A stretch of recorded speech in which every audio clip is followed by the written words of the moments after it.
안녕하세요. 온라인 경제 뉴스의 달인 알파균의 경제 뉴스 시작해 볼게요. 당신의 인생을 업그레이드하기 위한 최고의 질문은 이라는 책이 아니고요. 다른 책입니다.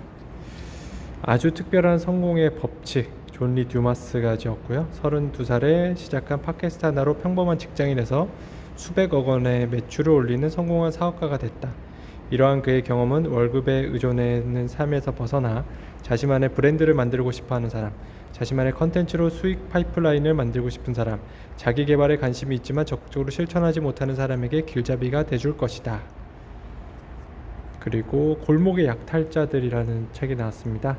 자영업은 한 해에만 100만여 명의 새로 유입되는 거대한 시장이다. 고용 규모로 보면 대기업 몇 개가 매년 생겼다 사라지는 셈이다.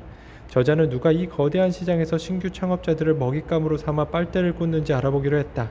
창업자들이 이 판에 들어올 때부터 이미 미치고 들어볼 수밖에 없는 이유를 찾고 싶었다.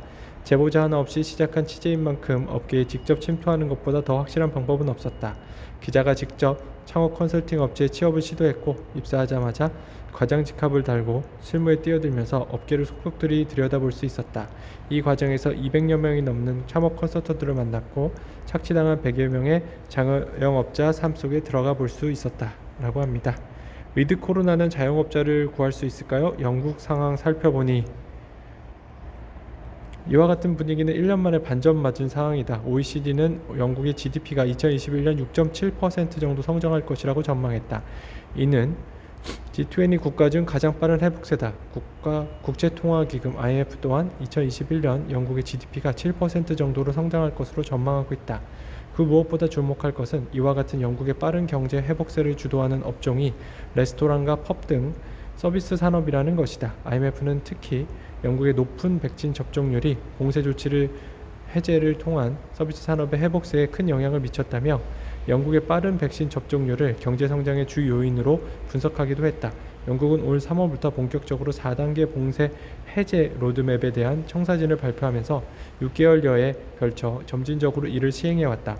특히 올 4월부터 점진적으로 식당과 펍 등의 영업이 재개되며 서비스 산업의 회복세가 영국 GDP의 성장률을 주도하고 있다는 분석이다. 영국 경제는 서비스 산업이 약 80%를 차지한다. 봉쇄 조치 완화로 소비 심리가 빠르게 회복되면서 소매 유통 산업 또한 빠르게 회복세를 보이고 있다. 라고 합니다. 여기 있는 표를 잠깐 보실까요?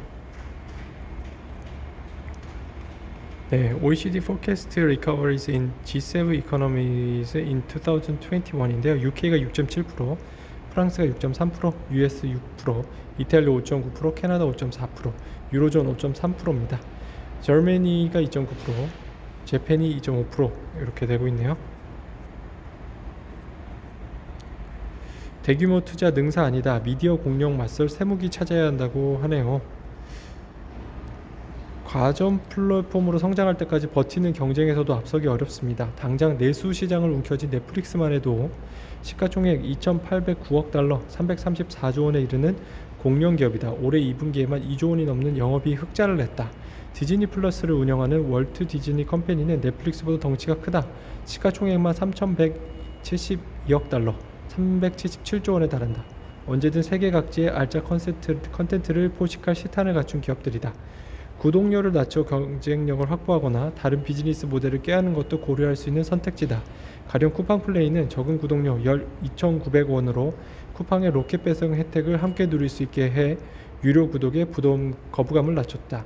후발주자인 만큼 가격 경쟁력을 확보한 채 서비스를 론칭한 플랫폼도 있다. 애플이 운영하는 애플 TV 플러스의 미국 요금제는 월 4.99달러에 불과하다. 소비자의 지갑 사정을 고려해 요금제 선택지를 넓힌 곳도 있다. 월트 디즈니 컴퍼니의 또 다른 OTT 서비스 훌루는 광고를 보는 대신 구독료를 낮춘 요금제 월 5.99달러를 선보였다고 하네요.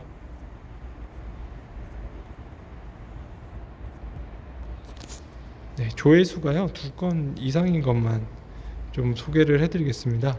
이번에는 좀 조회수가 많은 게 많네요. SK그룹 유럽 최대 재벌 발렌가리가와 손잡습니다. 거래가 성사되면 EQT 파트너스는 ADT 캡스의 3대 주주로 올라서게 된다. EQT 파트너스는 스웨덴의 대표적 기업 집단인 발렌베르 그룹이 지난 1994년 설립한 사모펀드 운용사다. 발렌베르의 가문은 116년간 5대째 가족 경영을 이어오고 있는 스웨덴의 대표적 재벌 가문으로 최근 백신으로 유명한 아스트라제네카, 통신장비 업체인 에릭슨, 가전기업 일렉트로룩스, 중공업 기업 ABB와 은행 등 100여 개 기업을 자회사로 두고 있다. 소유와 경영을 철저히 분리해 회사를 운영하고 있으며 매년 배당금을 사회에 환원하는 등 노블레스 오블리주 정신을 실천해 유럽에서도 존경받는 기업으로 유명하다. 국내에서도 삼성그룹이 지배구조나 사회적 책임 등에서 롤모델로 삼을 정도다. EQT 파트너스의 운용자산 AUM은 670억 유로, 약 92조 원에 달한다. 경영권 지분 투자와 벤처 캐피탈뿐 아니라 부동산과 크레디트 등 다양한 영역에 투자하고 있다. 올해 4월 156억 유로, 약 21조 원 규모로 조성한 EQT 구호펀드 EQT9의 우종사업본부 등 국내 주요 기관 투자자들이 출자하기도 했다고 합니다. 아스트라제네카의 교훈이라는 기사인데요. 국내 사정도 별반 다르지 않다. 한국에서 기업을 승계할 경우 위에부터 읽을게요.